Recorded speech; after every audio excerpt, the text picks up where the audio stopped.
Please everyone stand for the Pledge of Allegiance. I pledge allegiance to the flag of the United States of America and to the republic for which it stands, one nation, under God, indivisible, with liberty and justice for all.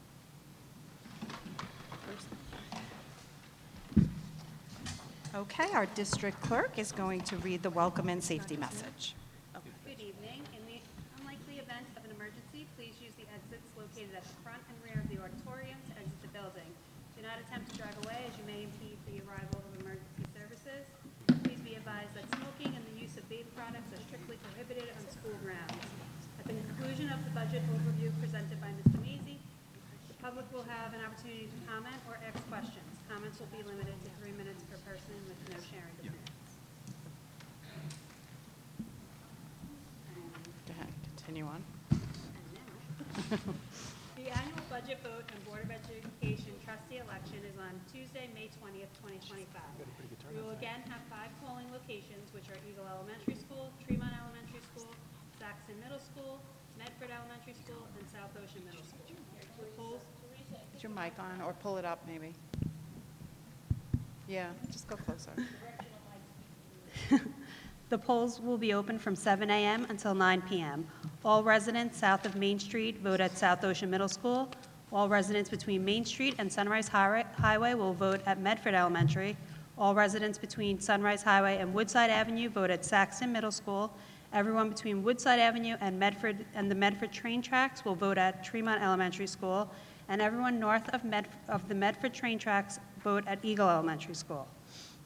In order to be eligible to vote in a school district election, a person must be 18 years of age, a resident of the school district for at least 30 days prior to May 20th, 2025, a citizen of the United States, and be registered to vote with the Board of Registry of the school district or with the Suffolk County Board of Elections. If you are registered with the Suffolk County Board of Elections, you are automatically registered to vote in our election. The last day to register to vote is May 12th. You may register by visiting district office anytime before May 12th at 4:30 p.m., although I do recommend you registering with the Suffolk County Board of Elections so you are registered for all elections and not just the school budget vote election. This can be done by visiting vote.org. Absentee ballot applications are available on our website at pmschools.org under the Board of Education tab. The last day to apply for an absentee or early mail ballot is May 13th if you would like the ballot mailed to you, or by May 19th if you would like to pick up the ballot from my office. If you have any questions or need more information about any of these items, please call my office at 631-687-6370. We have 2 candidates running for 2 open seats. The seats are for a 3-year term starting July 1st, 2025 through June 30th, 2028. The candidates are Ms. Lauren Cuban and our current trustee, Mr. Francis Salazar. Okay, thank you. I'd like to call for a motion to approve the consent agenda. Motion? Okay, Francis and Kelly. All in favor? Aye. All opposed? So 5 yay, 2 absent. Motion carried. Okay, Mr. Mazie, we are ready. Thank you.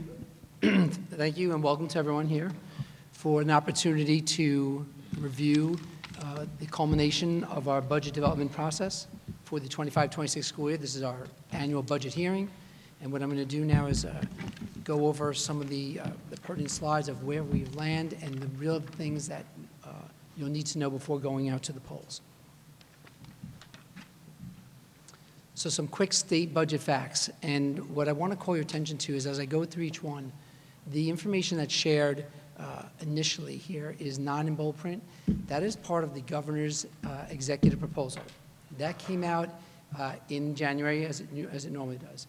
And that's the first go-around. And then typically the governor and the legislative get together before they finalize the state budget. And that's supposed to be done by April 1st each year. And this year it has just been recently agreed upon. And they have not shared the details yet, but this is the latest we've ever seen this come about. Yet we cannot wait for that. We had to prepare and adopt our budget prior to this to make sure the community had ample time to see this, read up on it, and then vote upon it in May. So what I did include here is the bold information that's been just shared as of recently, so I can go over some of the more salient facts. So the governor released it on January 21st, but as I mentioned just last week, that general agreement has been reached with the legislature for the budget. The governor's executive proposal indicated $37.365 billion. That is an increase of almost $1.7 billion for education. That's a 4.7% increase, which is significant, and it's welcome news. But on the local level, where it hits home, for us, you're going to hear me talk about the impact we're feeling at Pat Med is not nearly 4.7%. It's much, much less. But some good news, they did indicate some language that said the new agreement would include updates to the poverty measures within the foundation aid formula. So that could bode well for us. But once again, we don't have the state aid run yet because it has not been finalized. The governor's budget did, though, show an increase in state aid for us, just over $221,000. That is a nominal amount.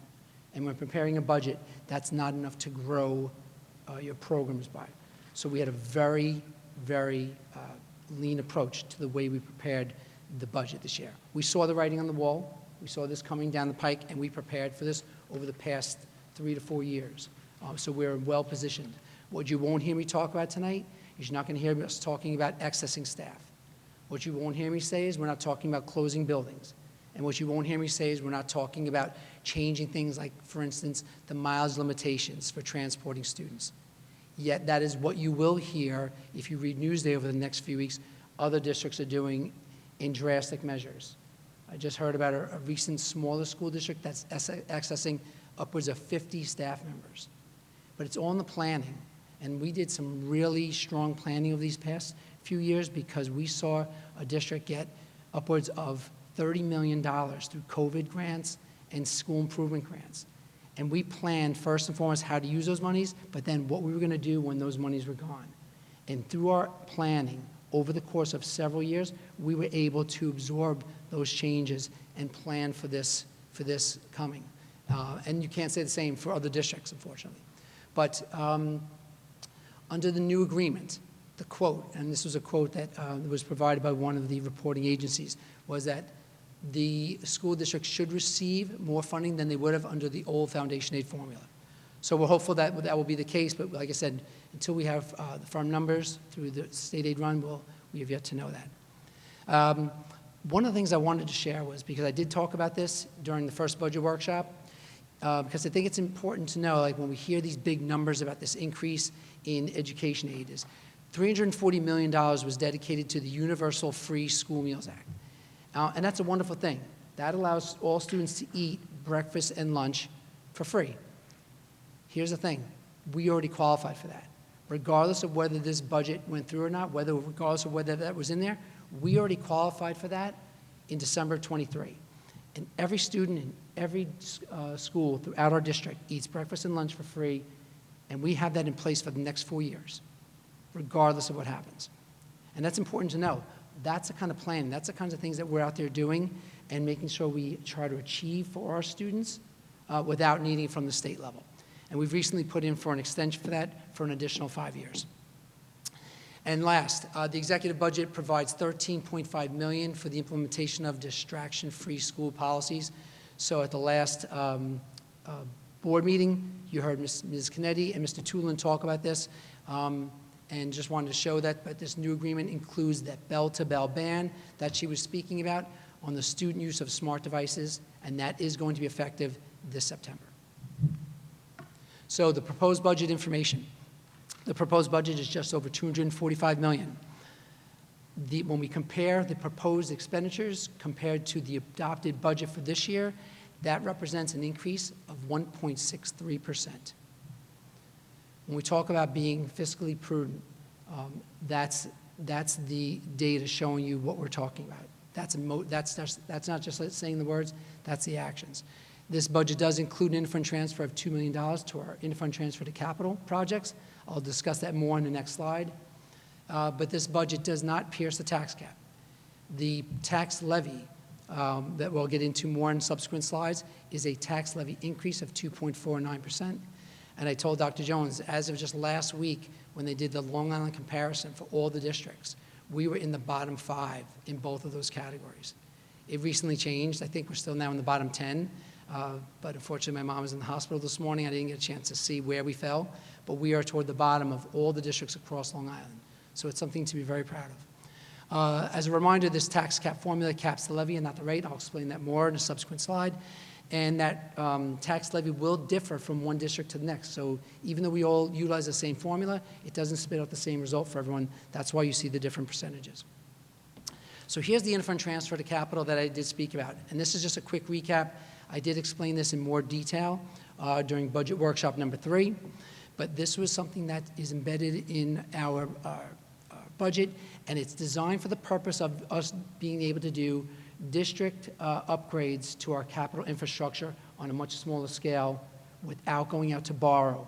So no bonding necessary.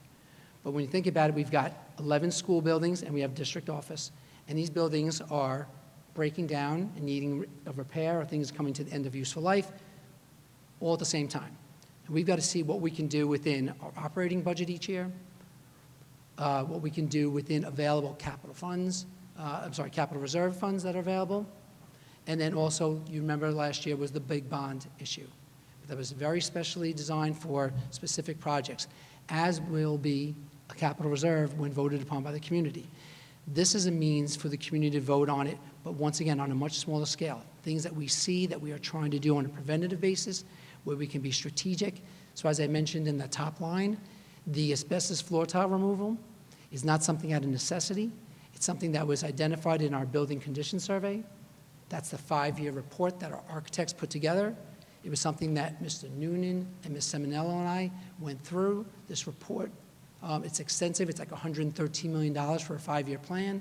We're looking to see how we can utilize these funds to strategically go after doing these kinds of improvements to our district instead of on an as-needed basis, on a preventative basis. So that when we have to do any kind of retrofitting or construction, we're ahead of the curve because we'll pay less if we do multiple spaces or an entire wing or an entire building at one time, as opposed to bringing in a contractor to do this on a one-by-one basis, a room-by-room basis, or a space-by-space basis.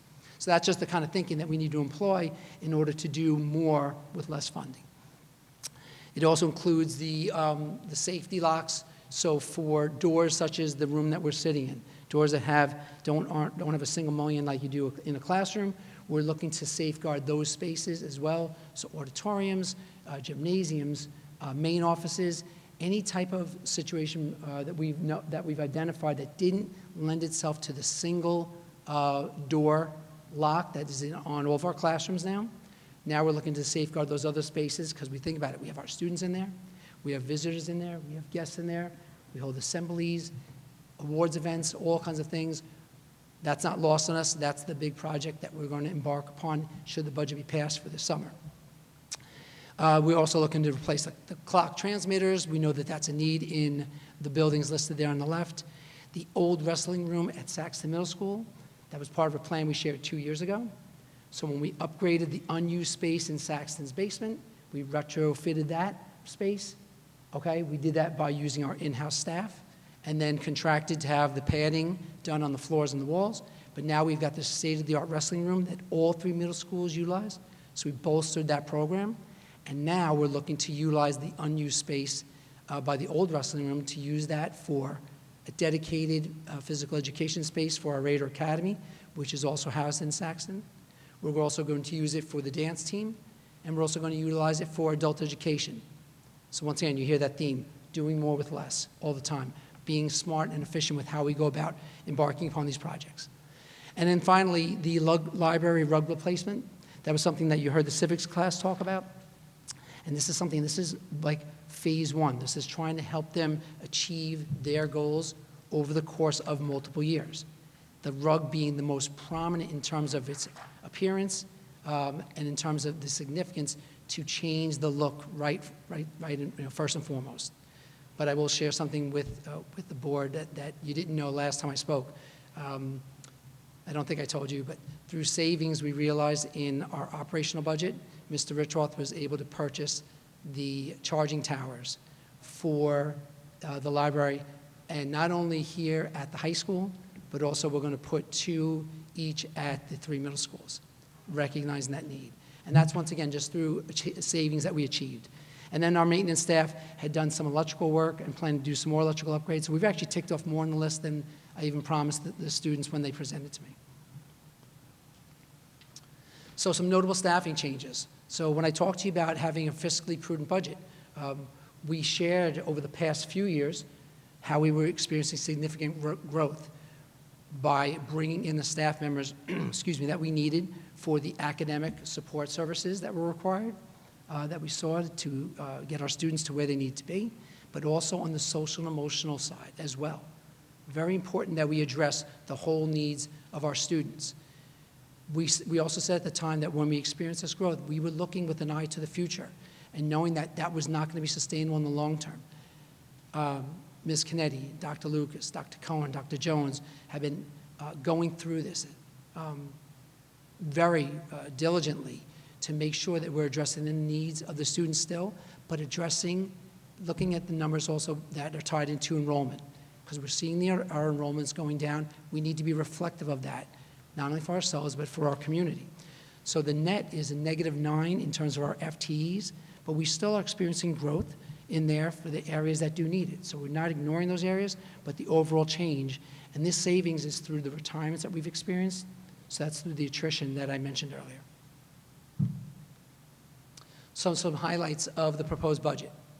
Again, we prepared a fiscally responsible budget. All the instructional services are being met and addressed. We did not adversely impact, shortchange, cut any program in any way, shape, or form.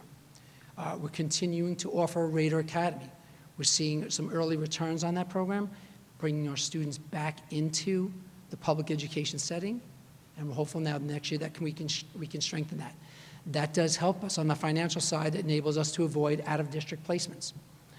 We are bringing more staff in our CTE program. Our Career and Technical Education program is continuing to thrive and grow. That's wonderful for our students that are embarking upon vocational careers, but also from the financial side, that's a savings, the more we can bring back.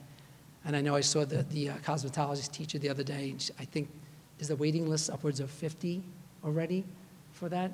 It's amazing how the program is so successful that people are waiting on this waiting list to get into it. So it's wonderful to hear. And then we're looking to expand our emotional and academic supportive environment program, known as EASE. This is for students with significant behavioral issues. We've been watching the trends of this as well for the past few years and knowing that we need to address these needs, meet students where they're at and address this, and that's something that we've got planned for next year. So never remaining stagnant, always moving forward. So this is just a quick summary of the revenues. And I'll do the same on the next slide for the expenditures, but this is just broken out to show you the breakdown that how your revenues are primarily your property taxes, which equate almost 55% of our revenues, our state aid, which is roughly 40%, and then we've got the other sources, which are roughly 5% in totality. There is great detail in the popular budget information. The popular budget information goes through line by line. All the information here that's not captured, it's far too much. This information is available on our website, is available each building in the main office, and is certainly available upon request at any time. If you just contact my office, we'll make sure to send that out to you. This next slide is the summary of the expenditures. So you see that $245 million, it was on the last slide as well for the revenues. But this is what they call the tri-component breakdown of a budget. We are required by law to report that to the state to show the breakdown of the instructional program, which is roughly 75%, the capital piece, which is almost 15%, and the administrative component, which is about 10%. And when I talk about contingent budget later at the end of the presentation, any changes we would have to make to a contingent budget must retain that same ratio of instructional to capital to administrative, meaning any changes for reductions cannot be made where you can't adversely just pull from one area and not another. It needs to maintain that same ratio. So that's why I share this information. So we talked earlier about that property tax levy, and this is how we determine the tax levy. This is the formula that every district uses, and I always like to share this because this is used to calculate that maximal tax levy limit. And what was always shared by the state was this 2% tax cap. And you say, Frank, you just said it was a 2.49%. Where's 2% coming from, 2.49 coming from if you're telling me 2%? The 2% is one component. It's one factor in here. I don't know if this is the pointer. I'll see. I can play it. No, it's not. But the allowable levy growth factor, that's what can be the maximum of, the lesser of 2% or CPI. It's whichever is lower. CPI is inflation, and when inflation is greater than 2%, we're forced to use 2% as our number, even though we're forced to pay market price for our contractual services and our goods. Even if we're on state contracts, county contracts, we're still paying market price because it's going to be reflected in those contracts. Yet a levy can only grow by that maximum number of 2%. But if the inflation is lower than 2%, that's the number that we have to use.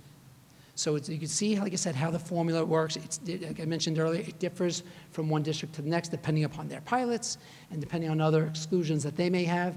But that's why you'll see the different information when you read Newsday when they put that information out. But I'm happy to say that ours does not exceed this maximum allowable levy. Therefore, our budget, when it goes out to vote, needs only a simple majority, which is 50% plus one. So the proposed tax rate. You heard me talk about the 2.49%. That number in terms of dollars is just over $3.2 million. And I'm going to talk about why. When we talk about proposed tax rate, it's a very simple formula. You take your levy and you're going to divide it by what's called assessed valuation. That is determined by the town of Brookhaven. That's how you get your proposed tax rate. But the important thing to know when going out to the polls is this. We have that information now for our tax levy. What we don't have is that assessed valuation number. We don't get that from the town until usually August, but the community is asked to vote upon it in May. So what we've done in our district over the last, as long as I've been here, is give the community a reasonable expectation of what this budget represents, meaning how can this impact me as a homeowner if I want to support this budget? And what we do is we assume a worst case scenario. Because if assessed valuation is the denominator in that formula and assessed valuation goes down, my property tax rate is going to go up. So what we do is we assume no declination, and that would be the 2.68% number you see in that second bullet. And if assessed valuation goes down as much as 1%, then that tax rate increase would be 3.71. But I just want to share with the community this, a couple things. Number one, we changed it. It used to be 0 to 2%. We were painting far too negative a picture, in our opinion, because we looked at the last 12 years of data, and we've only exceeded 1% one time. So we want to give a very realistic picture of what this is. But during the course of that time, we've seen assessed valuation rise on multiple occasions, which means the rate is lower than the numbers that I'm sharing. And the numbers I'm sharing, like I said, are out there. They're in the budget brochure because we want people to understand what a worst-case scenario can be. If there's no change in assessed valuation, that zero declination that I mentioned, to support this budget, the tax rate would be, the tax dollar value would be $226.69 annually for the average home, which is assessed at $2,800. So the town of Brookhaven assesses homes in the district, at, it's not the value of your home, that's the assessed valuation that the town provides. And the average home, they tell us, in our district is $2,800 for both the communities of Patchogue and Medford. So this is what you would be if you were at the average home. But what we've done is prepared this property tax tutorial presentation. I'm going to come back to this, if I can show you how to get to that link later. I prepared a tax tutorial for you, the way we've done the last 3 or 4 years, and it walks you through a more in-depth conversation of everything I'm sharing with you, all this terminology, how the formula is derived, what it means, and where you can find this information on the town website. Because they changed their link. They changed their link on me, but we found it, and we put it in here, and we show you exactly where you can find the information, and then we prepared a chart. If you had nothing more than 5 seconds, you say, hey, I know my assessed valuation, what is the impact? You go down, you go across, and you'll know your number. And we ran the values from 1,500 assessed valuation all the way up to 11,000. So at the top of the property tax rate, you see there's that formula that I mentioned. On the right-hand side is the change in the assessed valuation that I was mentioning. And if you see at the very top, that 2017-18 year, that's that one time that it went over that 1%. But if you notice, of the last 6 years, we've had it go down just one time. So if assessed valuation, if it does go up, like I mentioned, will be lower than that 2.68 number. But we've always been within this range, and that one year that we were at the 1.18, where it dropped by 1.18%, we were still within the range, because at the time we used to use a 0 to 2% range. So here's that contingent budget that I mentioned earlier. What happens if the budget fails? So if the budget does fail, the board has several options. We can put the same budget out for a vote, a revote on the same exact budget.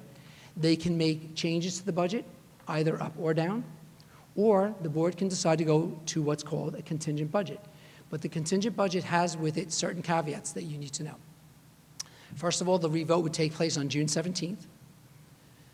It would require cuts to the budget of $3.2 million. That number may seem very familiar to you. That was the levy increase. That's because a contingent budget, by its definition, is a zero levy increase. So that's the change that we'd have to make.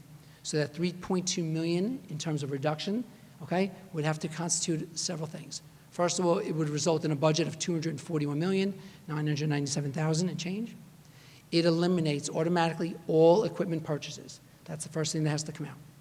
It also removes the interfund transfer to capital that I mentioned. That was the $2 million. It would require the elimination of 2 administrators, clerical staff to the tune of 2 full-time members, 3 part-time members, and their associated benefits. And lastly, it would require the reduction of certain supplies for travel and conference. Those are the changes that I mentioned earlier that we need to make sure that we maintain that same ratio of instruction to capital to administrative. And that's how those decisions were made for that. So just a quick reminder, as you heard Mr. Leavitt explain before, the budget vote is set to take place on May 20th. It's from 7 a.m. to 9 p.m. at the 5 locations. There is a link. This presentation will be on the website. So I show you the link to the tutorial. There's also a link to the budget brochure. The budget brochure was mailed out on Friday. I understand we checked with everyone in Patchogue-Medford households in our district, and I can say that everyone's told me that they've received it. You should have all received it. I have copies here for you if you'd like to take one home with you. They're welcome for everyone. And as I mentioned, that is already on the website. And finally, well, before I end with questions, can we go back, Tex, and just go to that tutorial really quick? The one on, I think it's slide 8, please. I just want to thank you again for this, because this has been your 4th year explaining this to me personally, and it goes right over my head. But I can go on there and type in my numbers, and it pops it out. Yeah. A couple more slides. I'll tell you when. I think it's one more. Yes. The link at the bottom, please. Just so you could see what the property tax tutorial presentation looks like. Like I said, it's really just a more in-depth version of what I've shared, because I always recognize there's a lot of data, there's a lot of terminology, and understanding it is really critical, I think, when going out to vote, because mastery of knowledge is your best friend when it comes to something like this. You want to vote on budget, you want to vote any kind of election, be well informed on what you're voting on, and we designed this for that purpose. So we might not be getting it, but like I said, it really just walks you through what it is. Oh, there it is. Okay. If I could use a clicker, you'll see. Let's see if this works.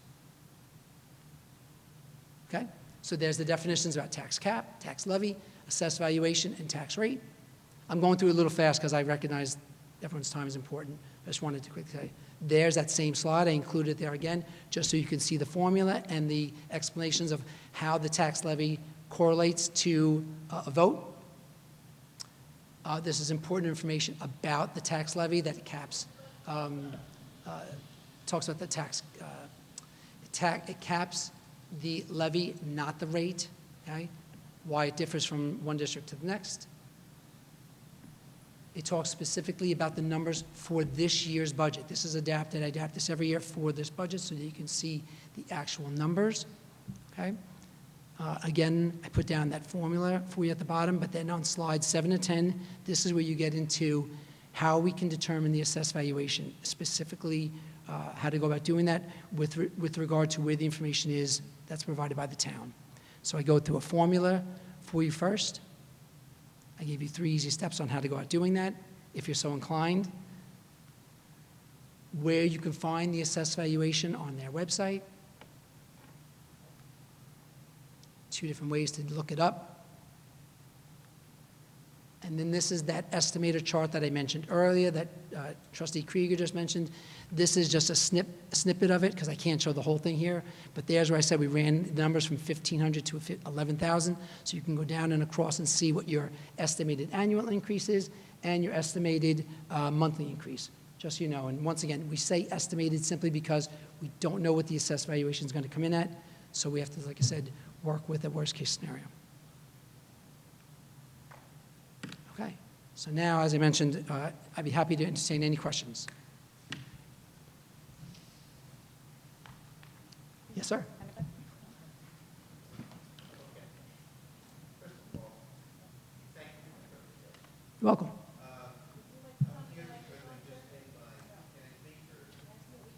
Oh, they can't hear you. Would you like to step to the microphone?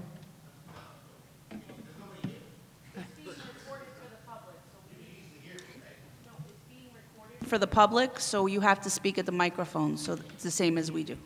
Yes, all of our meetings are recorded online. Okay, so they may not see you on the Let me just- camera, but okay. they need to hear your voice. let me just, so we're at the comments and questions section. I just want to read, the public will be given an opportunity to comment and ask questions about the proposed budget. Time will be limited to 3 minutes per speaker with the duration of a full hour for this section, and there will be no sharing of time or minutes. All right, thank you for that presentation, by the way. Those slides on the assessed valuation, all of that, is that available anywhere where I can see that? Yes. Okay. As I mentioned, everything's on our Okay. website. Okay. This may sound trivial, but this pamphlet, why is it written in Spanish and English? I'm sorry, what was the Why is it written in Spanish and English? So our community is very diverse. We have a large number of English and Spanish-speaking families. We've been doing this for years. Okay, so this should be 1 page, not 4 pages. I'm sorry, it should be 2 pages, not 4 pages. This is United States of America. We speak English, okay? Now, how many students, how many people here in the classes, are there Spanish-speaking teachers as well? Sure. Of course. Why? Why they're Spanish-speaking Yeah, why? teachers? Well, Why? Can anybody answer that question? we- Sir, can you just state your name for the record? You didn't state No, I your- don't want to state my name because there might be recriminations. Why are there Spanish-speaking teachers in these schools? Okay, in this, public this, schools? I'm sorry, this is for the budget. Yeah, this doesn't This pertain just to should be anything. totally that strictly for the Okay, budget. fine. So you don't want to answer that question? No. How much money do you make? I'm not inclined to answer that question. Why not? It's a public forum. Why can't you, how much money do you make? Sir, this is directly to the budget, Okay, these questions the right problem now. is, I just paid my half-year taxes. They were $8,000, okay? This school district is ranked 32,000th. It's 32,000th. And I'm paying $8,000 every 6 months. I get a pamphlet that's in English and Spanish. That's an absurdity. This is the USA, okay? It's got to stop. Now, I'm moving out of this place because the taxes are ridiculous. I'm moving to Florida. But you're losing a tax base. You're losing people that want to get out of here. It's out of control. Do this, have people learn English. The kids going to school should be learning English. They shouldn't have Spanish teachers. I speak fluent Spanish. My mother is from South America. She came here legally, and I didn't have all these benefits. I didn't have Spanish-speaking teachers. Does anybody here speak Spanish? Fluently? And Italian and German. Okay. I got that all in school. Spanish. I'm talking Spanish. But yes, all Okay, languages are taught in so school. we should be speaking English, only English. and I speak fluent Spanish with no I accent. I We're would like, pretty sure we all I would disagree like with to that. know how you would like them to learn to speak English if we do not have people teaching them. They shouldn't be here. Okay, They should sir, be here that's not, legally. They should be here legally, okay? sir, the New Like York my State parents law, came- Like my parents came here legally. Sir, you have 30 Okay. seconds remaining. I know.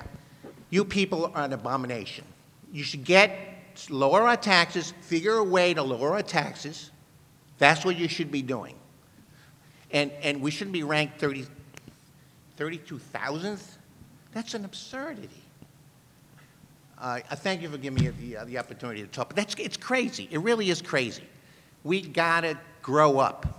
It's ridiculous, the amount of taxes we're paying in the state. It's out of control. And this is just a microcosm of what's going on. Thank you, that's your time.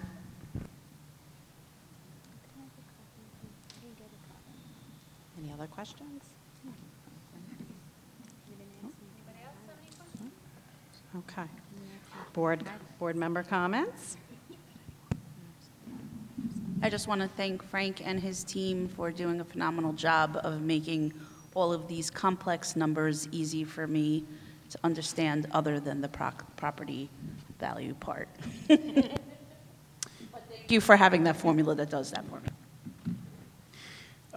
For one, I would like to say that I'm proud we're part of a diverse community, that we do embrace our Hispanic population, and I will not be moving to Florida soon. So beyond that, Frank, thank you so much for that presentation. You made it very easy to understand, something very dynamic. You put in very easy terms for someone that has trouble counting to 20 with his shoes still on. So thank you very much. thank you, Frank. Thank you, all of you, for making this thing make sense. And for keeping the rates low consistently.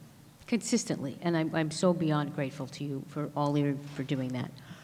Also, I would like to celebrate the fact that we take all students, all children, no matter where you are, where they're from, how they got here. We educate them, we celebrate them, and it's our diversity that makes us stronger. And I am also not moving to Florida. Yeah, thank you. This budget is phenomenal, and I think that we're in a good place. So thank you, Frank, and your team. Yep, I just wanted to say thank you, Mr. Mazie and team and everyone who put in all the hard work, everything from the workshops, the meetings, the pamphlet, the brochure that went out. There's a lot of work that goes into this, so much appreciated. And if that is it, I will, no, Sorry, not it. Okay. I was still heated. I just want to say that it is phenomenal to look at our budget and know where we are, and the fact that I think it was budget meeting number 2 when all of our administrators and directors came in and they had shaved $880,000 off of their own last year's budgets, just shows the fiscal responsibility that Dr. Jones has put in place and Mr. Mazie and the cabinet has continued to oversee, because you can't turn the news on or open Newsday these days without seeing buildings being closed and people being excised. And for us to just continue status quo is just, and grow is amazing. So I just wanted to commend the cabinet and the whole finance department for that. Okay. On that note, I would like to call for a motion to adjourn the meeting. Motion? Second? So Francis and Bernadette. The meeting is adjourned. Oh, wait, do I have to say, all in favor? Sorry. All in favor? Not sorry. Aye. Aye. All opposed?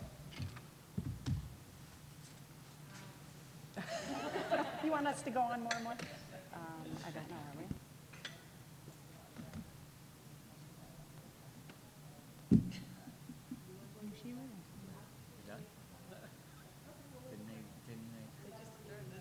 Okay, meeting adjourned.